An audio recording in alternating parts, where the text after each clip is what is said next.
آله وصحبه أجمعين. سبحانك لا علم لنا إلا ما علمتنا إنك أنت العليم الحكيم. رب اشرح لي صدري ويسر لي أمري واحلل عقدة من لساني يفقهوا قولي. أما بعد. Alhamdulillah ala nikmatil Islam, alhamdulillah ala nikmatil iman, wa kafa biha min ni'mah. Alhamdulillah, segala puji bagi Allah Subhanahu wa ta'ala yang menyehatkan kita, menyempatkan kita, menjadikan kita di malam pertama atau di hari pertama dari bulan Maulid Nabi kita Nabi Muhammad sallallahu alaihi wasallam. Kita dikasih kesempatan untuk baca Maulid, dikasih kesempatan untuk memuji-muji Nabi, dikasih kesempatan untuk mendengarkan tentang Nabi, dikasih kesempatan untuk belajar ilmunya Nabi. Dari sekian banyak macamnya ilmu, jenengan dihadirkan, jenengan dikasih kesempatan, jenengan dikasih jalan untuk mendengarkan perkara-perkara yang Allah Ta'ala titipkan kepada manusia-manusia termulia, para nabi-nabinya Allah, para rasul-rasulnya Allah, orang-orang yang menjadi utusannya Allah Ta'ala untuk menyelamatkan umat manusia, untuk memahamkan umat manusia, untuk mengertikan mereka tentang jalan menuju surga. Karena sesungguhnya ketika Allah Ta'ala menciptakan surga, Allah Ta'ala menciptakan setelahnya penduduknya surga. Dan setelah Allah Ta'ala menciptakan penduduknya surga, Allah Ta'ala menciptakan amalan-amalan yang menyampaikan seseorang masuk ke dalam surga. Begitu juga ketika Allah Ta'ala menciptakan neraka, Allah Ta'ala menciptakan setelahnya para penghuninya neraka. Dan Allah Ta'ala menciptakan setelahnya amalan-amalan yang membuat seseorang ini masuk ke dalam neraka. Maka ketika jenengan dikasih kesempatan beramal dengan amalannya para ahli surga, dapat kesempatan untuk bicara tentang perkara-perkara yang akan bawa ke surga, lisannya jenengan bisa dipakai zikir, kakinya jenengan melangkah ke tempat yang baik, telinganya jenengan mendengar perkara-perkara yang baik. Seluruh anggota tubuh kita pada saat ini dikasih kesempatan untuk melakukan amaliyah-amaliyahnya para ahli surga. Maka sesungguhnya itu adalah pertanda kalau Allah Ta'ala ingin menyelamatkan jenengan, pertanda kalau Allah Ta'ala ingin membahagiakan jenengan, pertanda kalau Allah Ta'ala ingin mendekatkan jenengan ke surganya. Oleh karena itu perkara yang semacam ini harus disyukuri dan terus disyukuri. Biar apa Ustazah kok disyukuri? Biar ditambahi lagi sama Allah Ta'ala. Ditambahi datang ke majelisnya, ditambahi ngertinya, ditambahi pahamnya, ditambahi semangatnya, ditambahi kegembiraannya. Karena sesungguhnya kegembiraan semacam inilah yang bukan cuma sekedar kegembiraan tentang hati kita, tapi diiringi dengan ridho dari Allah Subhanahu wa Ta'ala. Ridho dari Allah Ta'ala apa? Sesuatu yang lebih tinggi dibandingkan ketika Allah Ta'ala ridho kepada hambanya. Apalagi yang dicari oleh seseorang ketika Tuhannya telah ridho kepada hamba tersebut. Ini adalah puncak dari ketundukan diri kita kepada Allah Subhanahu wa Ta'ala. Kita ada di bulan Maulid, bulan di mana para pecintanya Nabi menunjukkan cintanya kepada Nabi. Bulan di mana orang-orang yang memiliki perasaan rindu kepada Rasulullah sallallahu alaihi wasallam di bulan-bulan semacam ini rindu kali lipat. Karena di mana-mana orang ingin menunjukkan rasanya, karena di mana-mana orang ingin menunjukkan sesuatu yang bisa mereka lakukan. Makanya kalau jenengan lihat masjid-masjid, musola-musola, langgar-langgar, sekolah-sekolah Islam, TPQ berlomba-lomba untuk bikin sesuatu. Ada yang bikin perlombaan, lomba apa? Lomba adzan, lomba tilawah, lomba tahfidz, lomba apapun, lomba kebaikan-kebaikan, lomba-lomba yang di situ ada unsur pendidikannya dan mesti dilabeli. Lomba-lomba peringatan Maulid Nabi. Nanti musola-musola gitu, ini kalau nyari-nyari ini, sudah mulai siap-siap, kumpulkan dana, nanti bagi tugas, sopo sing bagian masak, siapa yang bagian bersih-bersih, siapa yang bagian dekor, siapa yang bagian sound system, siapa yang bagian ini lomba-lomba ini. Nanti nyari-nyari ceramah tahun ini sopo yo enak ini. Yang ceramah kita datangkan siapa? Datangkan kiai siapa? Datangkan habib siapa? Lomba-lomba ini, musola-musola, masjid-masjid, sekolah-sekolah, semuanya bikin dan semuanya dilabeli. Peringatan Maulid Nabi, peringatan memperingati kelahirannya Rasulullah Shallallahu Alaihi Wasallam. Kenapa? Karena ada rasa, karena ada cinta, karena ada rindu, karena ada keinginan. Semuanya pengen, semuanya pengen dekat sama Nabi. Pengen apa mboten? Pengen dapat syafaatnya Nabi apa mboten? Semuanya pengen diselamatkan, semuanya pengen dekat-dekat sama Rasulullah Shallallahu Alaihi Wasallam. Maka bulan-bulan semacam ini bulannya Allah Ta'ala memperlihatkan mana hamba-hamba yang punya kerinduan kepada Rasulullah Shallallahu Alaihi Wasallam. Dan para pecintanya, orang-orang yang memiliki kecintaan sama Rasulullah, wes mulai golek. Saya hari ini datang Maulid di mana ya? Besok lagi datang Maulid di mana ya? Besok lagi datang Maulid di mana? Mungkin kalau di Tulungagung masih belum terlalu banyak saya lihat, masih belum ramai sekali kayak kalau saya lihat perayaan Maulid yang ada di daerah Malang, di daerah Surabaya, apalagi di daerah Jakarta, terutama yang komunitasnya itu muslimah seperti ini, golongannya perempuan aja itu di sini masih terlihat sepi. Tapi kalau jenengan di Jakarta, kok sehari itu bisa 3 kali datang Maulid. Pagi di tempat sini, siang di tempat ini, malam. Mau jenengan nyari tempat Maulid, perayaan Maulid di mana-mana sehari itu ada. Setiap hari selama bulan Maulid. Makanya guru-guru saya itu kalau sudah kelihatan di tempat-tempat yang seperti itu, ayo Bu, kalau sudah masuk bulan Maulid siap-siap. Dohirnya disiapkan, batinnya disiapkan. Apa persiapan dohirnya? Persiapan dohirnya ya kemana-mana bawa buku Maulid. Biar nggak kaget, oh di tempat itu yang dibaca Maulid apa ya? Kayak tadi yang kita baca, Maulidnya Maulid Tiba. Tapi saya lihat masih banyak yang nggak bawa bukunya.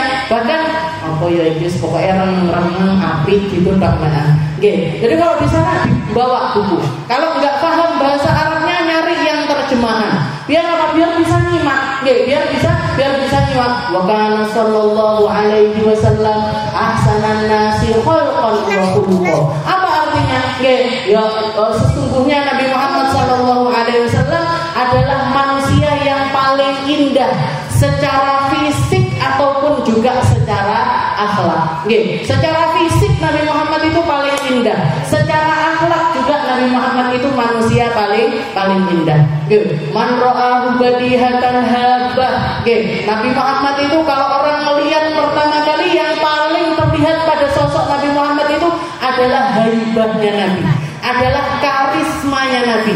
Karisma itu seperti apa? Karisma itu kalau sudah orang tersebut datang, semua mata tertuju kepada Nabi. Sing liyane koyok ndak ketok, koyok mendelep kabeh. Kalau sudah yang keluar adalah sosok Rasulullah sallallahu alaihi wasallam. Kana yarfu bil yatimi wal armalah. Nabi Muhammad itu paling enggak bisanan kalau sudah ketemu sama anak yatim sama para janda miskin.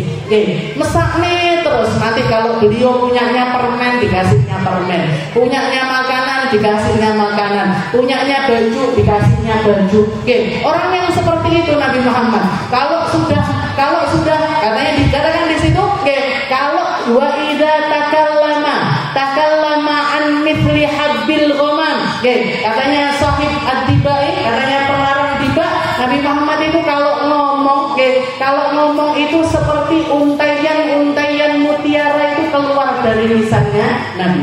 Wa idza tabassama, kalau sudah senyum, katanya para sahabat, gak ada yang seindah senyumnya Rasulullah Sallallahu Alaihi Wasallam.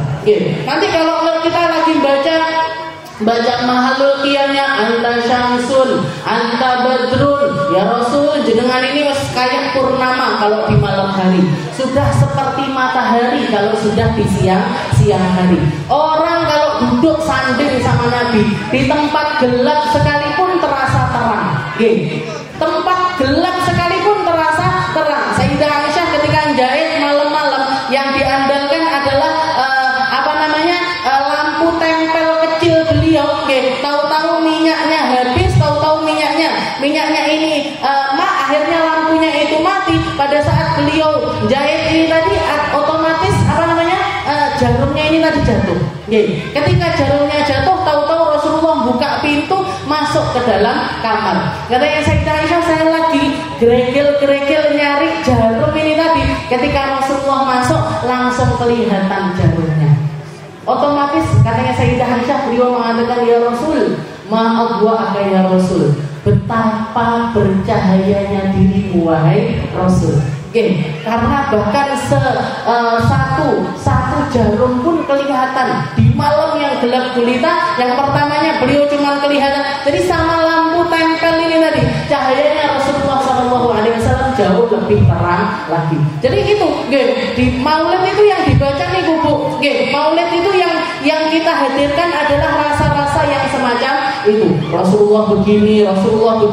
Di awal-awal itu, di awal-awal diceritakan, Imam Ad-Dibai diceritakan Rasulullah itu dulu asalnya ketika Allah Ta'ala menciptakan Nabi Allah Adam, dan setelah itu Nabi Allah Adam bermaksiat kepada Allah Ta'ala. Salah satu sebab diterima taubatnya Nabi Allah Adam karena Allah Ta'ala telah menitipkan cahayanya Nabi Muhammad di dalam tulang sulbinya Nabi Allah Adam, yang turun membersamai Nabi Adam ke atas muka bumi ini. Setelah itu Allah Ta'ala memindahkan dari tulang sulbinya Nabi Allah Adam, ditaruh sama Allah Ta'ala di dalam tulang sulbinya Nabi Allah Nuh. Ditaruh di tulang sulbinya Nabi Allah Nuh. Ketika apa? Ketika Nabi Allah Nuh terselamatkan sehingga enggak tenggelam, tapi dikasih sama Allah Ta'ala kesempatan untuk bikin perahu tersebut. Setelah itu dipindahkan lagi sama Allah Ta'ala ke dalam tulang sulbinya Nabi Allah Ibrahim.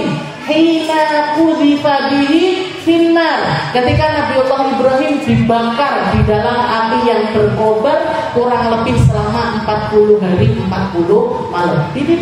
Diselamatkan Nabi Ibrahim, berkahnya Nabi Muhammad. Diselamatkan Nabi Allah Nuh, berkahnya Nabi Muhammad. Diterima taubatnya Nabi Adam, juga berkah dari cahayanya Rasulullah Sallallahu Alaihi Wasallam. Maka nikmat kita menjadi umatnya Nabi tanpa kita meminta.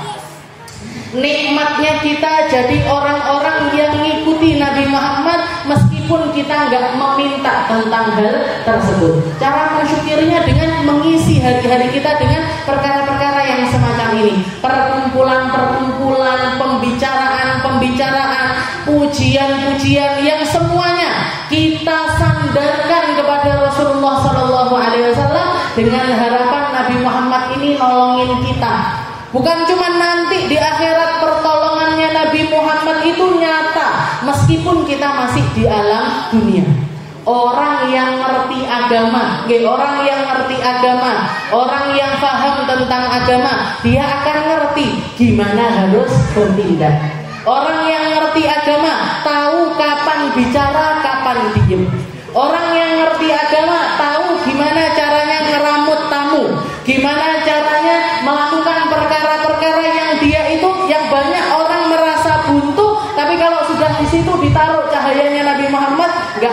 ada lagi perkara-perkara yang buntu. Jadi pertolongan Nabi Muhammad ini mulai kita hidup di dunia ini sudah nyata. Orang yang hatinya tersandar kepada Nabi tahu siapa yang harus dia cintai. Orang kalau sudah cinta sama Rasulullah SAW, maka tergerus juga cinta-cinta terhadap perkara-perkara yang tidak diridhoi sama Allah Ta'ala. Cinta dunianya terkikis, cinta jabatannya terkikis, cinta sama enggak perkara-perkara yang haram terkikis. Kemarin saya sempat duduk sama anak-anak muda-muda, anak-anak muda-muda yang lagi ngobrol-ngobrol santai. Setelah itu mereka anak-anak yang seringkali ikut majelis sama saya juga, katanya mereka, saya dulu itu, kalau diinget-inget Ustazah, saya dulu itu sukanya sama idol Korea, sukanya itu sama pemain-pemain drama Korea. Kalau sudah mengeluarkan album baru beli, nanti ada konsernya di mana gitu, padahal nggak konser beneran, konser virtual, jangan konser virtual. Jadi di Blitar perkumpulan sini Karisidenan, Kediri, Tulungagung dan lain itu kumpul bareng-bareng booking bioskop untuk nonton konsernya idolnya yang ada di Korea. Dulu itu kayak heboh sekali, dulu itu kayak senang sekali. Tapi setelah lama ngaji, setelah lama duduk di majelis, setelah beberapa kali ikut baca maulid dan lain sebagainya, kok akhirnya rasanya lucu ya kayak gitu itu. Keluar duit, keluar biaya, harus pergi ke sana, harus pergi ke sini, cuman untuk melihat perkara-perkara yang semacam itu. Sekarang kok terkikis ya Ustazah? Itu tadi karena cintanya itu berganti. Dari cinta-cinta terhadap sesuatu yang semacam itu diganti sama Allah Ta'ala rasanya dengan kecintaan kepada Nabi Muhammad SAW. Makanya jangan kalau hadir maulid anak-anaknya diajak, anak-anaknya diajak, cucu-cucunya diajak, tapi yang sekiranya bisa kondusif, yang sekiranya bisa jaga sesuatu yang ada di majelis, nggak bikin. Ataupun kalau misalkan saya sih sebenarnya nggak masalah, kalau misalkan anak kecil-kecil itu hadir di majelis setelah itu berisik, cuma satu yang saya minta, mic saya harus lebih banter daripada mereka, biar nggak kalah, karena kalau micnya kalah sama suaranya mereka, kalah sama suaranya anak-anak itu. Jadi nggak apa-apa, karena keberkahan itu kalau turun sebagaimana bala idza nazal sebagaimana bala kalau turun itu umum sifatnya, orang baik orang nggak baik kena juga, makanya kalau ada musibah kayak misalkan banjir bandang ataupun juga tsunami ataupun apapun, orang yang soleh orang yang nggak soleh kena semuanya, orang baik orang nggak baik kena semuanya. Begitu juga dengan berkah, begitu juga dengan anugerah. Kalau sudah turun di satu tempat yang kena semuanya. Yang banyak maksiat, yang nggak banyak maksiat dapat. Yang baik, yang nggak baik dapat. Yang ahli tahajud, nggak ahli tahajud dapat. Yang ahli sholat jamaah, yang nggak ahli sholat jamaah, semuanya juga dapat keberkahan dari maulid dan dari perkara-perkara yang semacam ini. Makanya ketika para malaikat ngomong sama Allah Ta'ala itu punya malaikat bu, yang diutus sama Allah Ta'ala sayyarin alal ard. Mereka itu seperti mobil-mobil. Jadi bahasanya itu sayyarin, tapi maksudnya itu mereka diutus sama Allah Ta'ala untuk berkelana, nyari di atas muka bumi ini tempatnya orang-orang ngumpul di dalam zikir, ngumpul di dalam kebaikan, ngumpul di dalam ilmu, ngumpul di dalam perkara-perkara yang baik. Suruh nyari, nanti kalau sudah ketemu suruh duduk di tempat tersebut, ikut hadir majelis. Jadi jangan dikira yang duduk di sini cuma manusia aja. Bisa jadi sebelah jenengan sing kosong niku wonten makhluk-makhluk yang lainnya. Bisa jadi jin, bisa jadi malaikat, muga malaikat bu. Dan ketularan ibadai, biar ketularan baiknya. Tapi kalau jin pun ya udah apa-apa, jenengan sapa aja. Assalamualaikum. Ini makhluknya Allah Ta'ala banyak juga hadir di tempat ini. Saya terutamanya malaikat. Sayyarin alal ard. Dikatakan Nabi Muhammad cerita Allah Ta'ala itu punya malaikat yang nyari tempat-tempat di situ tempat majelis kebaikan. Setelah itu apa? Disuruh ikut duduk di tempat tersebut, nyimak apa yang dibicarakan orang di tempat tersebut. Setelah selesai nanti semuanya laporan kepada Allah Ta'ala. Laporan kepada Allah Ta'ala, ya Rabb, minhum lahikun, ya Rabb, di situ ada orang yang memang dari awal datang niatnya ngaji. Ada yang datang niatnya cuma mampir, ya Allah. Pas kebetulan lewat, loh, enek majelis mampir. Atau kalau di sini pas lewat, oh majelisnya enek bakso nih, tangan bakso. Ada orang-orang yang nggak niat dari awal untuk ikut ngaji itu ada. Kaifahum ya Rabb, gimana kita memperlakukan mereka ya Allah? Ada yang cuman bagian masa aja, ada yang bagian noto karpet tok, ada yang bagian nata sound system, ada yang bagian nata kipas angin, ada yang bagian nata lightingnya, penerang dan lain sebagainya. Gimana nasib mereka ya Allah? Katanya Allah Ta'ala, masukkan mereka di dalam golongan orang-orang tersebut.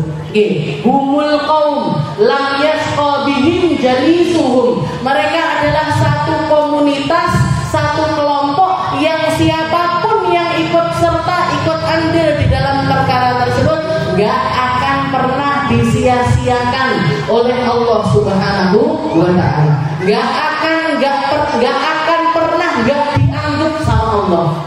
Apapun yang jenengan lakukan, sekecil apapun, tapi kalau itu untuk kebaikan, itu tentang pengingatan kepada Allah Subhanahu wa Ta'ala, semuanya menjadi sesuatu yang mulia.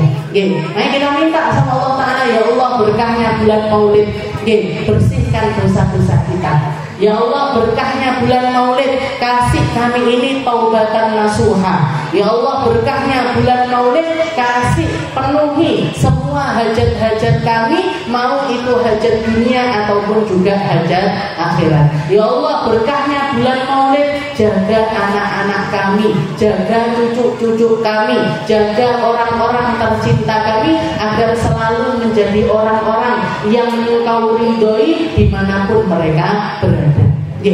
Jadi seperti itu Bu. Ini bulannya para pecinta. Ayo kita tingkatkan cinta kita kepada Rasulullah Shallallahu Alaihi Wasallam. Bisa dengan memperbanyak baca sholawat, mengekspresikan walaupun kecil-kecilan nggak masalah. Kalau kita lihat orang-orang non Muslim itu lebih semangat di dalam perayaan-perayaannya dibandingkan orang Muslim juga semangat. Tapi dengan ciri khasnya, cuman syiarnya itu nggak sebesar syiarnya orang-orang non Muslim. Jangan lihat itu di mall-mall, ataupun juga di tempat-tempat yang sifatnya itu umum semacam itu. Kalau sudah bulan Desember, Natal, itu hiasan ornamen Natal itu di mana-mana. Tapi kalau orang Islam itu masih sedikit. Saya anjurkan yang punya toko-toko, yang punya usaha-usaha masih kecil-kecilan Bu, kasih identitasnya jenengan sebagai pecintanya Rasulullah Shallallahu Alaihi Wasallam. Ngasih promo-promo, misalkan ngasih hiasan-hiasan di tokonya apa, bulan bintang, lentera seperti itu, biar orang begitu masuk, oh nyapa ini kok dihias mulu bulan Maulid, nanti setelah bulan sama kayak jenengan Agustusan kan niku sampai nggak bisa parkir tadi bendera semuanya di jalan. Boleh masalah, nggak apa-apa. Itu bulan Agustus. Nah, bulan Maulid jangan hiasi apa dikasih apa namanya lampion apa piye. Semuanya niatnya sama dan nggak akan ada istilahnya bukan sesuatu bandit kayak gini, nggak ada Bu. Semua yang sifatnya itu syiar, Allah Ta'ala mengatakan wa man yu'azzim sya'airallah fa innaha min taqwal qulub. Mereka yang memuliakan syiar-syiarnya Allah itu menunjukkan kapasitas ketakwaan yang ada di dalam diri mereka. Dan ketahuilah sesungguhnya syiar terbesarnya Allah Ta'ala, syiar terbesarnya agama Islam, syiar terbesarnya sesuatu yang turun dari Allah Ta'ala itu adalah sosok Nabi kita, Nabi Muhammad Sallallahu Alaihi Wasallam. Nabi Muhammad itu syiar terkuatnya Allah, syiar yang mengalahkan semua syiar yang lainnya. Dengan lahirnya Nabi, lahir juga agama Islam. Dengan lahirnya Nabi, lahir juga tentang keimanan. Dengan lahirnya Nabi, datang berbagai macam syariat dari Allah Ta'ala. Kita bisa sholat karena Nabi Muhammad lahir. Misalkan Nabi Muhammad nggak lahir, nggak ngerti kita sholat itu gimana, puasa itu gimana, zakat itu gimana, ngelakoni hidup ini seperti apa, nggak tahu kita kalau bukan karena sosok Nabi kita Nabi Muhammad Shallallahu Alaihi Wasallam. Kita lanjutkan pembahasan kita masih di dalam kitab Aqidatul Awam, masih di dalam pembelajaran tentang sifatnya Allah Ta'ala yang 20. Sifat wajibnya Allah Ta'ala. Kalau bulan yang lalu kita belajar tentang sifatnya Allah Ta'ala yang mukhalafatuhu ta'ala lil hawadith, anna Allah Ta'ala mukhalifun lil hawadith.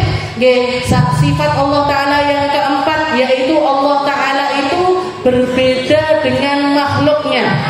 Allah Ta'ala itu berbeda 100% dengan makhluknya, gak pernah sama, gak akan pernah sama, gak ada satupun yang ada pada diri Allah Ta'ala itu yang bisa disamakan dengan makhluknya. Dan caranya, kalau kemarin kita bahas tentang firman Allah Ta'ala yang di dalam Al-Quran itu selalu ada yang namanya ayatun mutasyabihat, ayat-ayat yang mensifatkan Allah Ta'ala dengan sifatnya makhluk, menyamakan tentang Allah Ta'ala dengan apa-apa yang ada pada diri makhluknya. Seperti ketika Allah Ta'ala mengatakan wa innaka bi'ayunina, wahai Muhammad kamu itu ada di kedua bola mataku. Maka ketika Allah Ta'ala mengatakan bola mataku, maka kita nggak boleh membayangkan bola mata seperti yang kita punya.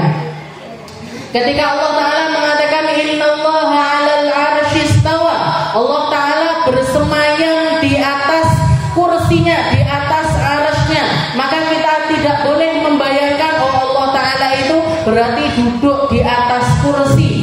Berarti aku kalau duduk di atas kursi berarti butuh tempat. Kalau butuh tempat berarti butuh arah. Butuh dengan sesuatu yang lainnya. Maka itu adalah sesuatu yang mustahil pada diri Allah Subhanahu wa Ta'ala. Maka bagaimana kita menyikapinya? Seperti yang minggu lalu juga sudah kita bahas, dua macam caranya. Dua macam caranya. Yang pertama adalah dengan metode at-tafwid, yang kedua adalah dengan metode at-ta'wil. At-tafwid itu apa? Ngambil dari apa yang dikatakan oleh Allah Ta'ala,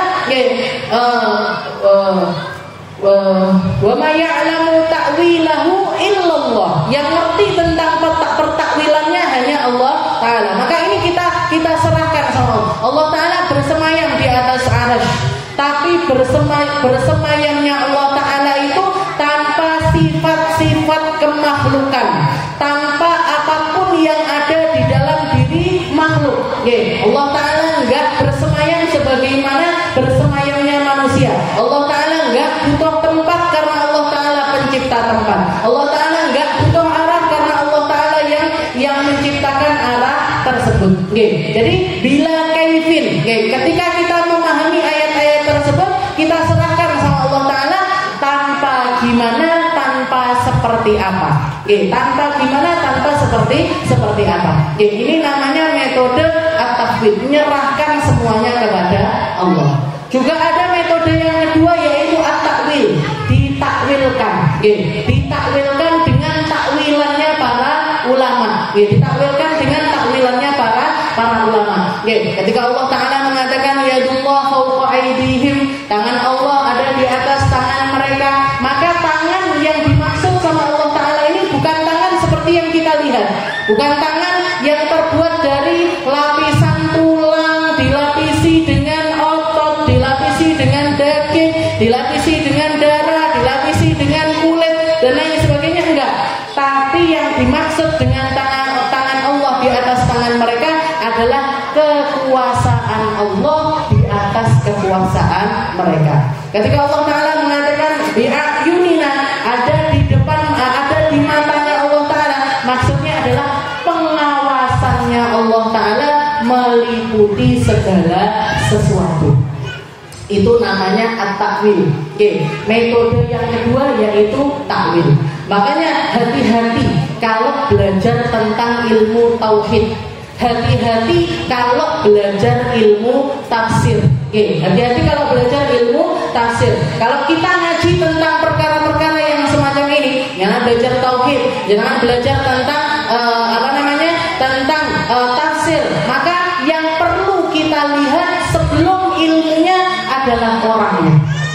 Sebelum ilmunya adalah orangnya. Kalau Sayyidina Ali bin Abi Thalib pernah mengatakan, undur maqal wala tandur manqal. Lihat apa yang dibicarakan, jangan lihat orangnya. Jangan lihat orangnya. Itu perkataannya Sayyidina Ali. Perkataannya Sayyidina Ali. Kalau kita mau ngambil sesuatu, jangan dilihat orangnya, tapi dilihat apa yang dia katakan. Kalau benar ya diambil, kalau benar ya dipercaya, kalau benar ya kita akui tentang kebenaran tersebut. Tapi kalau zaman sekarang, apalagi kalau dipakai untuk hal-hal yang sifatnya itu ilmu tauhid ataupun juga ilmu tafsir, kita sebelum melihat apa yang dikatakan, lihat dulu orangnya.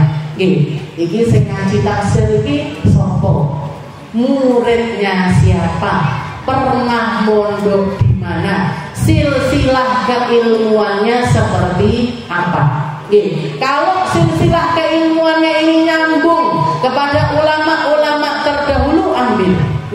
Tapi kalau enggak nyambung, ini belajarnya di mana? Kamu ini ceramah-ceramah ini ngaji tentang ilmu-ilmu seperti ini nih, belajarnya sama siapa? Saya belajarnya sama siapa aja. Ngambilnya di mana? Gampang sekarang ngambilnya dari YouTube. Jadi mau ngaji pernikahan, nyari dulu YouTube siapa gitu. Lek gitu ngambil dari Mbah Google. Ngambilnya dari Mbah Google, Syekh Google, Kiai Google. Angel ini. Jangan akhirnya nanti silsilah keilmuannya nyambung sama Google. Google ini kira-kira pernah ketemu sama sahabat napa boten? Pernah ketemu sama tabiin napa boten? Pernah ketemu sama orang-orang yang hidup sezaman sama Nabi napa? Tidak ada. Putus akhirnya. Putus akhirnya. Padahal ilmu ini harus bersanad. Laulas sanad laqala man syaa ma syaa. Katanya para ulama, kalau bukan karena sanad keilmuan, maka semua orang akan bebas mengucapkan apa yang dia inginkan tanpa landasan apapun. Kalau gitu saya mau nanya, Ustaz, jenengan ini muridnya siapa? Saya bisa ngasih tahu ke jenengan silsilah keilmuan saya bisa. Saya belajar pertama dari guru saya, Pondok Darul Lughah wa Dakwah. Di situ pemangku pesantrennya yang awal merintis namanya Habib Hasan bin Ahmad Baharun sama istrinya Hubabah Khadijah bintu Al-Habib Muhammad Al-Hinduan.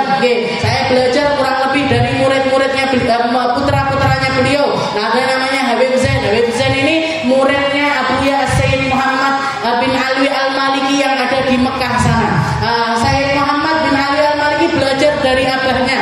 Sayyid Alawi belajar dari abahnya lagi yang namanya Sayyid Abbas. Sayyid Abbas belajar dari abahnya sampai kepada Rasulullah SAW. Kalau setelah itu setelah belajar dari Dalwan, saya belajar ke Hadramut. Di tempatnya Habib Umar bin Hafid. Habib Umar bin Hafid ini punya guru banyak. Ada namanya Habib Abdul Qadir As-Segaf yang ada di Jeddah. Beliau juga muridnya Habib Salim Asy-Syatiri yang dijuluki Sultanul Ulama. Rajanya orang ahli ilmu di zaman tersebut. Setelah itu juga beliau belajar dari abahnya sendiri, yaitu Habib Muhammad bin Salim bin Hafid yang kitab-kitab karangannya sampai sekarang ini masih dipakai di berbagai macam pesantren. Dan ini guru-guru beliau ini, abahnya, kakeknya, ini belajarnya nyambung nantinya kepada Habib Abdullah bin Husain bin Thahir yang ngarang kitab Sulamut Taufik. Pondok-pondok pesantren Jawa mesti kenal sama satu kitab tersebut. Nanti nyambung lagi kepada kakek-kakeknya, kepada Sayyidina Ahmad Al-Muhajir yang pertama kali hijrah ke negeri alaihi wasallam.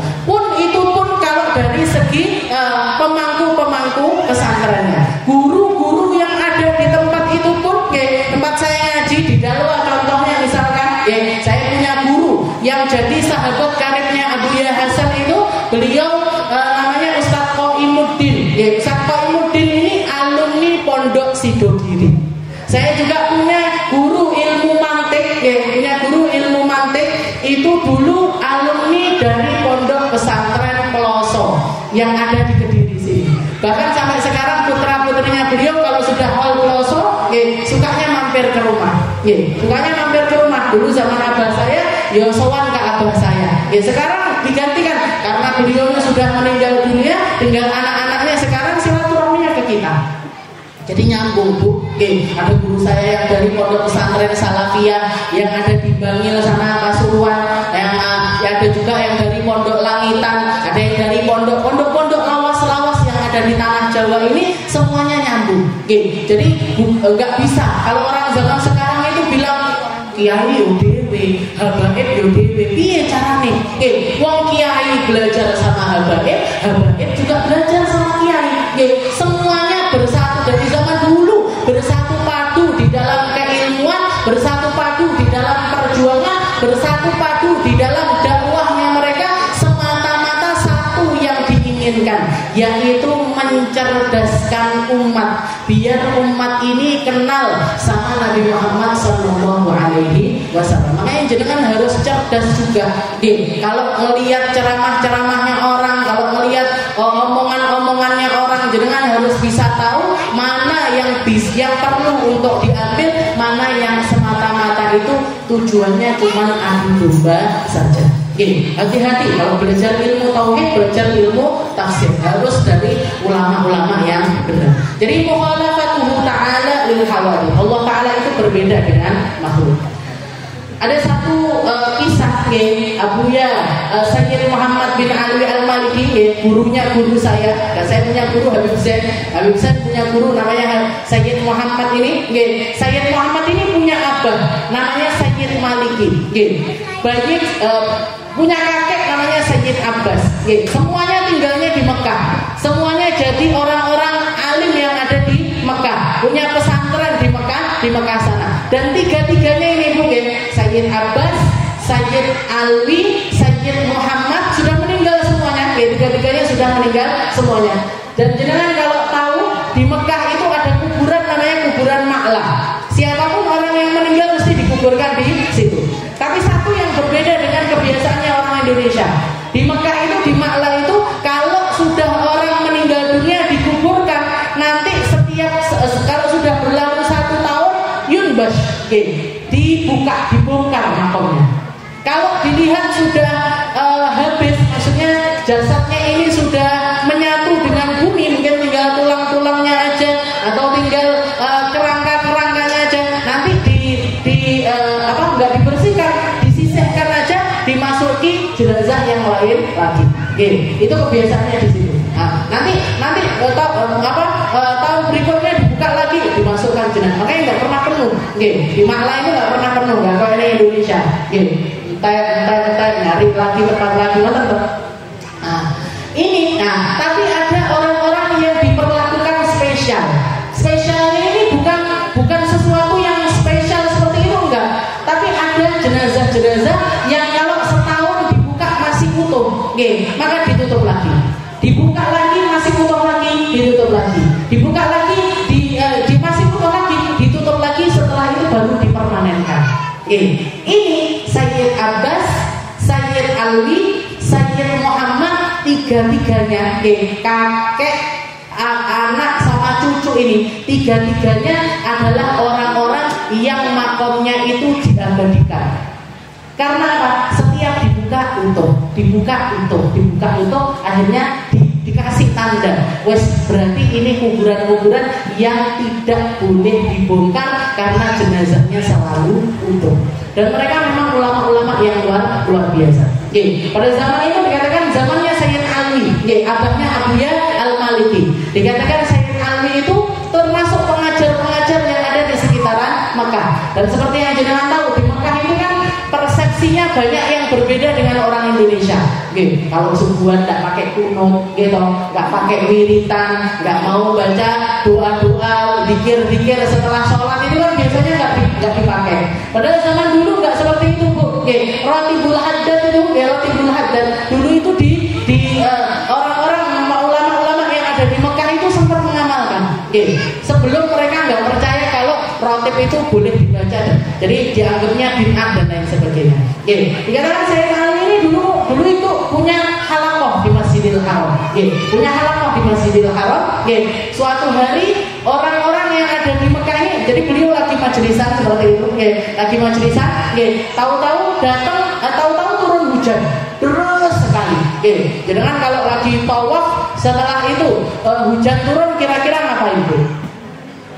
Lagi di Mekah, jangan bayangkan. Kalau jenengan di Mekah di depan Ka'bah, kira-kira yang jenengan lakukan apa? Datang ke tempat yang di situ ada pancurannya, gitu.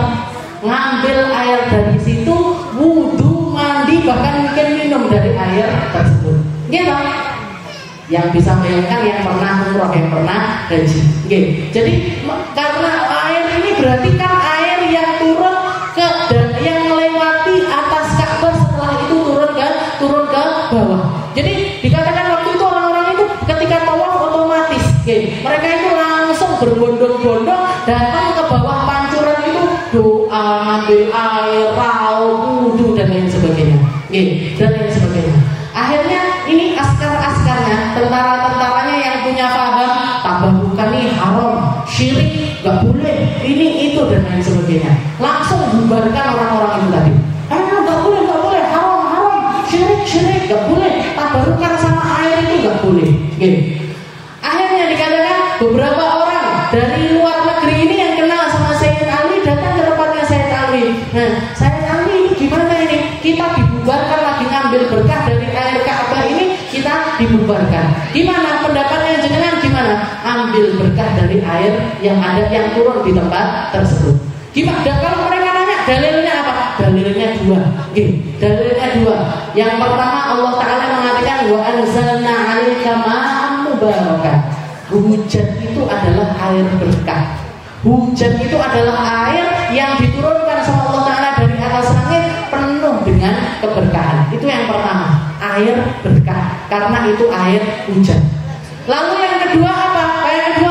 Katanya beliau ini, Allah Ta'ala mengatakan di dalam Al-Quran, inna awwala baitin wudi'a lin-nasi lalladzi bi Bakkah mubarakan.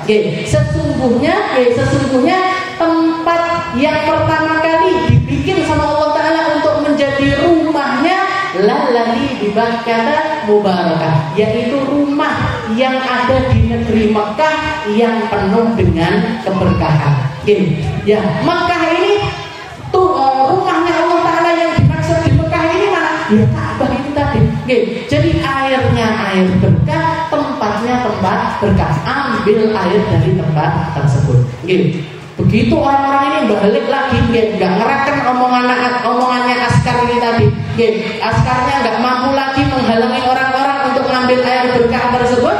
Akhirnya askarnya yang datengin Sayyid Ali. Sayyid, jenengan ngomong gini sama orang-orang. Iya, benar. Apa dalilnya? Dua, sudah saya sebutkan ke mereka. Dalil pertama dan juga dalil kedua. Nggak bisa ngomong. Akhirnya ngadu sama ulamanya mereka, orang-orang Wahabi, dan salah satu alimnya mereka dan datang ke Sayyid Ali, jenengan ini jangan bikin bid'ah, gini dan sebagainya. Akhirnya bilang itu penuh dengan keberkahan. Dikasih dalil dari Al-Quran dua. Mereka kan mesti mintanya dalil dari Al-Quran.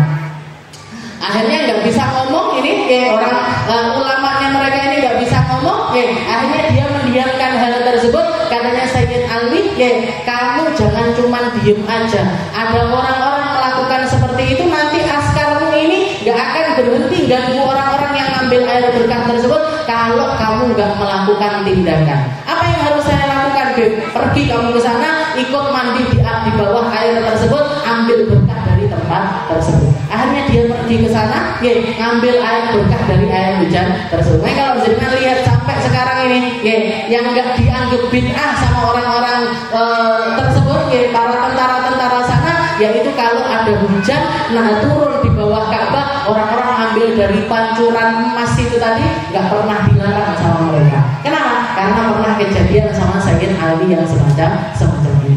Jadi Sayyid Ali ini punya akidah seperti akidahnya kita, Asy'ariyah Al-Maturidiyah, yang ketika ketemu sama ayat-ayat yang semacam ini, ayat-ayat mutasyabihat yang menyamakan Allah Ta'ala dengan sifat-sifatnya makhluk, ngambil dua jalan. Yang pertama adalah jalan at-tafwid, yang kedua adalah jalan at-ta'wil. Jalan menyerahkan sama Allah Ta'ala dan jalan untuk mentakwilkannya. Tapi pentakwilan ini bukan dari diri kita, tapi dari perkataan para ulama-ulamanya Allah. Mukhalafatuhu lil hawadith. Lalu yang kelima adalah qiyamuhu ta'ala binafsi. Allah Ta'ala itu mandiri. Allah Ta'ala itu enggak butuh dengan apapun, enggak butuh dengan siapapun. Allah Ta'ala enggak butuh dengan apapun, enggak butuh dengan siapapun. Wa huwa adamu ihtiyajihi ila makan yaqumu fi aw mahal yahillu fi aw mujid yujidu bal huwa ghaniyun an jami'i ma siwa. Beliau katanya pengarang, maksudnya Allah Ta'ala berdiri sendiri ini apa? Allah Ta'ala enggak butuh dengan tempat untuk ditempati, enggak butuh dengan masa untuk dimasai, enggak butuh pencipta yang menciptakan. Allah Ta'ala enggak butuh dengan apapun juga. Ketika Allah Ta'ala menciptakan malaikatnya, bukan karena Allah Ta'ala butuh sama malaikat tersebut, karena Allah Ta'ala ingin menunjukkan kekuasaannya sebagai Tuhan. Ketika Allah Ta'ala menciptakan para nabi-nabinya Allah, bukan Allah Ta'ala butuh dengan para nabi-nabi tersebut, tapi Allah Ta'ala ingin menunjukkan ketika Allah Ta'ala ingin mengangkat derajat seseorang, mengangkat beberapa makhluknya, menurunkan derajat sebagian yang lain, itu terserah Allah. Bahkan sampai ke tingkat misalkan semua makhluknya Allah Ta'ala, seluruh manusia yang Allah Ta'ala ciptakan ini, semuanya punya sifat seburuk, sejahat, sebejat sebejat Abu Jahal sekalipun, gak ada satupun yang sujud rukuk kepada Allah, gak ada satupun yang bertaat kepada Allah Ta'ala, gak ada satupun yang melakukan perintah-perintahnya Allah Ta'ala, itu tidak menurunkan kemuliaannya Allah Ta'ala sama sekali. Begitu juga sebaliknya, ketika Allah Ta'ala menciptakan malaikat-malaikatnya, menciptakan nabi-nabinya, menciptakan rasul-rasulnya, menciptakan semua perkara kebaikan-kebaikan untuk makhluknya, itu sama sekali tidak menambahkan kemuliaannya Allah Ta'ala. Allah Ta'ala mulia dengan dirinya, Allah Ta'ala mulia dari asalnya, gak butuh kemuliaan siapapun, gak butuh kemuliaan apapun. Gak butuh kemuliaan siapapun, gak butuh kemuliaan apapun. Lalu kenapa kalau Allah Ta'ala menciptakan makhluk dengan berbagai macam keadaannya semacam ini? Semata-mata untuk ujian bagi makhluknya, ayyukum ahsanu amala. Siapa di antara kalian yang lulus ujian itu dengan cara yang terbaik. Makanya ketika kita, misalkan kita dikasih kekayaan sama Allah Ta'ala, bukan berarti Allah Ta'ala memuliakan kita, tapi harta itu jadi ujiannya kita. Apakah kita mempergunakan harta kita ini untuk kebaikan atau mempergunakan harta kita untuk keburukan? Ketika kita menggunakannya untuk kebaikan, berarti kita sedang nyambungkan kemuliaannya harta dengan kemuliaan makhluk-makhluknya Allah Ta'ala yang mulia, yang nyambung kepada kemuliaannya Allah. Ketika kita melakukan untuk perkara-perkara yang gak baik, kita nyambungkan sama makhluk-makhluknya Allah Ta'ala yang gak baik, dan nyambung kepada keburukannya setan dan juga iblis. Itu yang akan menghinakan kita. Jadi Allah Ta'ala gak butuh sama malaikat, gak butuh sama kitab, gak butuh sama nabi, sama rasul, gak butuh. Seperti yang dikatakan di dalam Al-Quran, innallaha laghaniyun 'anil 'alamin. Allah Ta'ala ini gak butuh dengan semesta ini, gak butuh. Allah Ta'ala gak butuh dengan semesta semesta ini. Ketika Allah Ta'ala menciptakan alam semesta semata-mata untuk menunjukkan kemahakuasaannya Allah. Sebagaimana seseorang yang punya keahlian, gak akan terlihat keahliannya ini kecuali dengan pembuktian.